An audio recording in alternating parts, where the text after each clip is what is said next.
नमस्कार, मैं जितेंद्र चतुर्वेदी। मतांतर में आप लोगों का स्वागत है। कल 14 सितंबर है। प्रधानमंत्री कल अलीगढ़ में होंगे, मतलब पश्चिमी उत्तर प्रदेश में। ये उत्तर प्रदेश का वही इलाका है जहां 5 सितंबर को सियासी महापंचायत करके राकेश टिकैत ने एक अलग संदेश देने की कोशिश की थी, और वो कोशिश दरअसल सियासी थी, इसीलिए उसे चुनावी महापंचायत भी कहा जा रहा है। देखिए, वहां के जरिए दो चीजें हुई, दो चीजें बताने की कोशिश हुई। एक ये कि अब यहां भाजपा की जमीन दरक गई है, और दूसरी ये कि 2013 में जो कुछ समाजवादी पार्टी की अगुवाई या उसकी सरकार की अगुवाई में हुआ था, या आप ये कहिए उसकी सरकार में हुआ था, उसे अब जाट और मुस्लिम भूल चुके हैं और एक साथ आ चुके हैं। लेकिन उसी में एक शिवम चौधरी का इंटरव्यू हुआ, और वो इंटरव्यू वरिष्ठ पत्रकार हर्षवर्धन त्रिपाठी ने लिया। उस इंटरव्यू की अगर हम बात सुने तो जो अंडर करंट है, वो अंडर करंट इस बात की गवाह है कि दरअसल ऐसा कुछ हुआ नहीं है। अलबत्ता राकेश टिकैत ने अपने मंच पर गुलाम मोहम्मद को बैठाकर सारा मामला उलट दिया। मतलब जो कुछ नाराजगी थी भाजपा को लेकर, वो नाराजगी उलट गई और अब वो टिकैत के पक्ष में चली गई। अब नाराजगी टिकैत ढोए। अच्छा, ये सिर्फ आप ये समझिए कोरी बात नहीं है। हमीरपुर में राकेश टिकैत के को जो जुलूस निकल रहा था, उसके खिलाफ नारे लगे, मुर्दाबाद के नारे लगे, काले झंडे दिखाए गए। ये उनकी लोकप्रियता है, और उस लोकप्रियता को भुनाने के लिए उन्होंने 5 सितंबर को महारैली की थी। बहरहाल अपना सरोकार उस रैली से नहीं है, अपना सरोकार उस जाट वोट से है जिसके लिए ये पूरी कवायद चल रही है। और ये सवाल उठ रहा है कि जाट नाराज है, क्या वाकई में नाराज है? अगर नाराज है तो वो किधर जाएगा? वो समाजवादी पार्टी के साथ जाएगा, जिसके शासनकाल में उसको खून के आंसू रोने पड़े, वहां जाएगा? या वहां जाएगा जहां उसको एक तरह से आप समझिए न्याय दिलाने की कोशिश की गई? या वहां जाएगा जो उसके साथ भोथरे और थोथरे वादे कर रहे हैं, मतलब राकेश टिकैत? देखिए, राकेश टिकैत जो है वो अपने आप को, या आप ये कहिए कि वो जाट नेता बनने की फिराक में है, और ये हम लोगों ने कई बार इस पर बात की कि इसको लेकर बाकायदे लड़ाई चल रही है। लेकिन हम उस लड़ाई पर नहीं जाएंगे। हम बात इसकी करेंगे कि कल प्रधानमंत्री वहां होंगे, वो भी महेंद्र सिंह यूनिवर्सिटी का जो है उद्घाटन करेंगे। महेंद्र सिंह भी बड़े जाट नेता हुआ करते थे आजादी के पहले, बड़ा नाम है उनका। अब सवाल ये उठता है कि इन सब के बीच ये जो बिरादरी है, ये जाएगी किधर? अगर आप पश्चिमी उत्तर प्रदेश को देखें तो तकरीबन 136 विधानसभा सीटें हैं, और जाटों ने भरपूर भाजपा का साथ दिया है, वो चाहे 2014 हो, 17 हो या 19 हो। अभी जो नाराजगी की बात कही जा रही है, वो दरअसल नाराजगी, स्क्रॉल ने खबर की थी 4 सितंबर 2021। वो कहता है कि दरअसल नाराजगी जो है वो नाराजगी इस तरह की भी नहीं है कि जाटों ने भाजपा के लिए अपने दरवाजे बंद कर दिए हैं। अब इस बात को शिवम चौधरी का, जिस इंटरव्यू का मैंने आपका जिक्र किया, उससे आप जोड़कर देखिए। वो कह रहे हैं अंडर करंट है। अंडर करंट किस चीज की? जो 2013 में हुआ उसको लेकर नाराजगी गई नहीं है। अलबत्ता राकेश टिकैत ने तो उस नाराजगी को 5 सितंबर को बढ़ा दिया। अब आप देखिए कि जब ये कहा जाता है कि एक तरफ नाराजगी बढ़ा दिया और दूसरी तरफ स्क्रॉल कहता है कि दरवाजे बंद नहीं हुए हैं, जो वहां नाराजगी है वो दरअसल गन्ना के पेमेंट को लेकर है, गन्ना के एमएसपी को लेकर है। और स्क्रॉल ये लिखता है कि अगर गन्ने पर कुछ किया जाए तो दरअसल नाराजगी दूर हो जाएगी, और इसीलिए वो कहते हैं कि इनके दरवाजे अभी बंद नहीं हुए। ये एक वो खबर है। अब हम दूसरा जो आपको बताएं कि जो अभी वहां समझौता हुआ है किसके किसके बीच? समाजवादी पार्टी और राष्ट्रीय लोकदल के बीच, आरएलडी के बीच 22 सीटें, ऐसी खबर है कि 22 सीटें जो है 22 सीटें पक्की हुई हैं जो आरएलडी के खाते में जाएंगी। बागपत, मेरठ, मुजफ्फरनगर, सहारनपुर, शामली, बिजनौर, मथुरा, हाथरस, बुलंदशहर, अमरोहा, मुरादाबाद, गाजियाबाद, नोएडा और आगरा जनपदों की सीटों पर चर्चा हुई है। ये जनपद हैं, इनकी सीटों पर चर्चा हुई है। 22 सीटें दी जाएंगी तो जाहिर सी बात है कि इन जनपदों में 22 सीटें इनको मिलनी है। तो अब उसमें यह विचार विमर्श हो रहा होगा रोलदा के साथ, मतलब राष्ट्रीय लोकदल के साथ, कि कहां कहां जो है सीटें दी जाए तो इस गठबंधन में जीत हो सकती है। अब आप देखिए, गठबंधन हुआ, 22 सीटें आपने दे दी।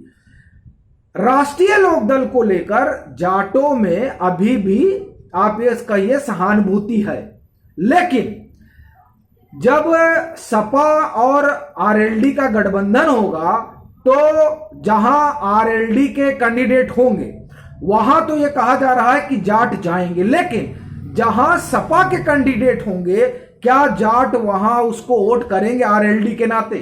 यह एक बड़ा सवाल है और इस सवाल की चर्चा बार बार हर वो राजनीतिक विश्लेषक कर रहे हैं जो उत्तर प्रदेश के चुनाव को देख रहे हैं। अब फिर आते हैं, इसी में आम आदमी पार्टी ने कहा है कि वो 403 विधानसभा सीटों पर चुनाव लड़ेंगी। अब ओवैसी 100 सीटों पर लड़ेंगे। अब जब आप इस पूरे सिनेरियो को मिलाते हैं, और कांग्रेस को आप अभी हटा दीजिए, कांग्रेस तो लड़ाई में है भी या नहीं है ये अभी कह पाना बहुत मुश्किल नहीं है, लेकिन कांग्रेस को हटा दीजिए, क्योंकि जब प्रियंका वाड्रा आती हैं और बीच में अपना दौरा खत्म करके चली जाती हैं, जो 4 दिवसीय 5 दिवसीय दौरा था वो बीच में खत्म हो जाता है, और जब उस पर सवाल आप उठाएंगे, जैसे मैं आपको बताऊं एक कार्यक्रम में देख रहा था, उसमें शरद प्रधान, बड़ा नाम है, बड़े पत्रकार हैं, उन्होंने पूछा, वो खुद बताते हैं ये, और उन्होंने ये मतलब उस जो YouTube चैनल पर बातचीत में ये बात उन्होंने बोली कि हमने उनसे पूछा कि आप लोग ऐसे ही आते रहेंगे या कुछ सीरियस हैं आप उत्तर प्रदेश को लेकर? आप लोग जिस तरह आते हैं और 2 दिन में चले जाते हैं, उससे लोग यही कहेगा कि आप जो है यहाँ पर्यटन के लिए आती हैं। उन्हें कहा नो नो नो नो, मैं बहुत सीरियस हूं और अगस्त से मैं यहीं रहूंगी।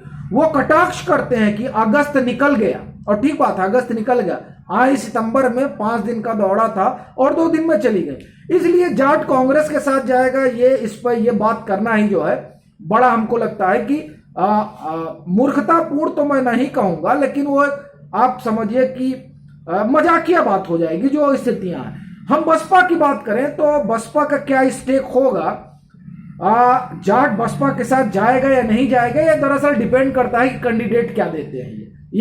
ये उस पर बड़ा डिपेंड करेगा।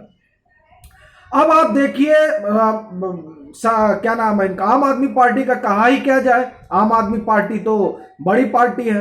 तो आप देखिएगा कि ये जो पूरा सिनेरियो बन रहा है, उस सिनेरियो में जब आप इलेक्टोरल पॉलिटिक्स में ये सिनेरियो देखेंगे, तब मुझे लगता है अगर आप लेफ्ट लिबरल कबाल के अति उत्साही लोग नहीं हैं तो आपको ये कहने में गुरेज नहीं होगा कि तब जाट जाएगा भाजपा की तरफ। अब आप उसमें कह सकते हैं कि अरे यार अब तुम तो भाजपा वाली बात करते हो, तो साहब आप ये जरूर बताइएगा, मतलब जिसको भी इसको लेकर तकलीफ हो वो ये जरूर बताएगा कि ये जो कॉम्बिनेशन बना है, इस कॉम्बिनेशन में कहां ठहरते हैं और बाकी दल। और एक बात, अगर जब बात 2013 की होती है तो 2013 की जब बात आएगी तो जाटों को एक ही नेता और एक ही पार्टी दिखती है, नेता संजीव बालियान और पार्टी भाजपा। ऐसी स्थिति में वो कहां जाएंगे जब पूरी आप समझिए हर पार्टी उन्हीं जख्मों को कुरेदने में लगी हुई है जिन जख्मों पर कायदे से बात नहीं होनी चाहिए। अगर वाकई में विपक्ष भाजपा को हराना चाहता है और वो चाहता है कि जाट उसका साथ दें, तो वो तभी देंगे जब आप 2013 उसको भूलने देंगे। लेकिन हो क्या रहा है, 2013 याद करा कर ये जो पोलराइजेशन करने की कोशिश, चाहे वो राकेश टिकैत कर रहे हो, चाहे समाजवादी कर रही हो, चाहे आम आदमी पार्टी कर रही हो, चाहे कांग्रेस और चाहे राष्ट्रीय लोकदल, ये जो चीजें हैं ये चीजें ये बताती हैं कि दरअसल आप चुनाव में पीछे जा रहे हैं, आप चुनाव हार रहे हैं। इस बात का यह संकेत है जब आप 2013 की बात करते हैं। पूरे उत्तर प्रदेश में ये आरोप लगता है, या भाजपा पर आरोप लगाइए, आप योगी आदित्यनाथ पर आरोप लगाइए कि ये लोग आप ये कहिए कि सांप्रदायिक राजनीति करते हैं। दरअसल सांप्रदायिक राजनीति कर कौन रहा है, बड़ा सवाल ये है। आप 5 सितंबर को रैली करते हैं और उस रैली के बाद बसपा सुप्रीमो का बयान आता है कि आप 2013 को कुरेद रहे हैं। उस रैली में जो हुआ, उस रैली के जरिए आपने खुद कुरेदा और उस रैली को भारी समर्थन दिया गया, जहां जाटों के जख्मों पर नमक छिड़का गया। ऐसी स्थिति में आप क्या सोचते हैं कि जाट कहां जाएंगे? ये बड़ा दिलचस्प सवाल है। और देखिए, नेता की अगर हम बात करें तो हम लोग इस मंच पर कई बार बात कर चुके हैं कि 3 नेता मोटे तौर पर जाटों के दिखाई देते हैं। अभी एक देश खाप जिसके अभी अगुवाई कर रहे हैं जयंत चौधरी। बालियान खाप में आप समझिए 2 लोग हैं। बालियान खाप में आते हैं नरेश टिकैत और दूसरे आते हैं संजीव बालियान। संजीव बालियान के साथ एक बड़ा स्पेक्ट्रम है जाट कम्युनिटी का, और बाकी बिरादरियां उनके साथ जुड़ी हुई भी हैं। जो लोग वहां को समझते हैं, जैसे मैं विवेक त्यागी जी का बार बार जिक्र करता हूं, वो ये बात बार बार कहते हैं कि गंगा के उस पार स्थिति अलग है। जैसे ही आप गंगा उस पार जाते हैं, स्थितियां, मतलब जो घोर तराई है, स्थितियां बदल जाती हैं। इसका मतलब यह हुआ कि जाट अभी भी भाजपा के साथ खड़ा नजर आता है, दिखाई देता है, और इसी बात से समूचा विपक्ष घबराया हुआ है और वो उलझुल हरकतें कर रहा है। हालांकि उस हरकत से भाजपा को ही फायदा होगा।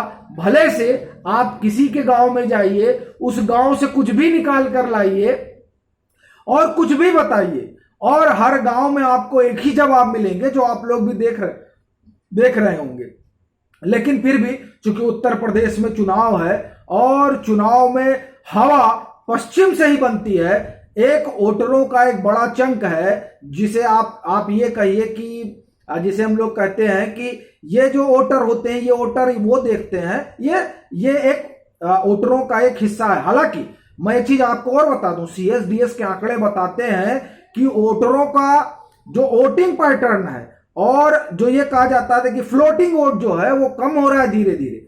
अब फ्लोटिंग वोट दरअसल 6 महीना पहले ही लोग तय कर रहे हैं कि हमको वोट किसको देना है। अब अगर ये राकेश टिकैत और समाजवादी पार्टी और बसपा, अगर ये लोग CSDS के उन आंकड़ों का अध्ययन नहीं करते हैं, और कांग्रेस तो नहीं कर रही है, उसकी हम बात नहीं करेंगे, तो आप लोग खुद ब खुद अपनी पार्टी को रसातल में लेके जा रहे हैं। क्योंकि जो फ्लोटिंग वोट है, उस फ्लोटिंग वोट को भी अपने पक्ष में, जो कम हो रहा है, अब 2-4% रह गया। एक जमाने में आप 8-10% हुआ करता था, तो अब अगर वो 1-2% ही रह गया, मतलब तब आप समझिए कि अब भाजपा उस 1-2% के लिए मेहनत कर रही है। और आपको लगता है कि जो एक समय में 10%, 12%, 15%, 20% हुआ करता था फ्लोटिंग वोट। देखिए, फ्लोटिंग वोट का अपना जो क्राइटेरिया मैं आपको बता दूं, फ्लोटिंग वोट का मतलब ये हो गया कि जो 10-15 दिन में तय करता है, महीने भर में तय करता है, और एक वो होता है जो ये देख कर तय करता है, ये सब फ्लोटिंग वोट है, जो ये देख कर तय करता है कि सरकार किसकी बनने जा रही है। वो फ्लोटिंग वोट जो है वो 1-2% होता है। अब उस फ्लोटिंग वोट के लिए भाजपा मेहनत कर रही है। बाकी लोगों को लग रहा है कि हम जो माहौल बनाएंगे उसी से होगा। तो साहब, उस माहौल में मत फंसिए। और विपक्ष को तो मैं ये कहूंगा, और अगर उन लोगों में से कोई भी सुनता हो, तो तालिबान के मुद्दे पर आप मत आइए। दरअसल हो ये रहा है कि भाजपा तय कर रही है कि चुनाव किस मसले पर होना है, और विपक्ष उसमें फंस रहा है। तो अब ये जितने बड़े बड़े राजनेता हैं, अखिलेश यादव, राहुल गांधी, प्रियंका वाड्रा, और इधर बहन मायावती, तो ये लोग उस पिच पर बैटिंग कर रहे हैं जो पिच भाजपा बना रही है। तो दरअसल उस पिच पर अगर आप बैटिंग करेंगे जो भाजपा बना रही है तो भाजपा ही जीतेगी। अगर विपक्ष चाहता है कि उसको जीतना हो और जाट उसके साथ खड़े हो तो उसे अपनी पिच गढ़नी होगी, बनानी होगी। चलते हैं, फिर मिलेंगे एक नए मसले के साथ, एक नए विश्लेषण के साथ। तब तक के लिए राम राम। आप इसे देखिए और प्रतिक्रिया जरूर दीजिए कि आपको कहां लगता है कि नहीं ऐसा नहीं वैसा है। एक बात। दूसरी बात, डिस्क्रिप्शन में ट्विटर का अपना लिंक भी है और मतांतर का जो टेलीग्राम पर है लिंक वो भी है। तो आप दोनों से जुड़िए ताकि हम लोग वहां भी संवाद कर सके। चलते हैं, राम राम।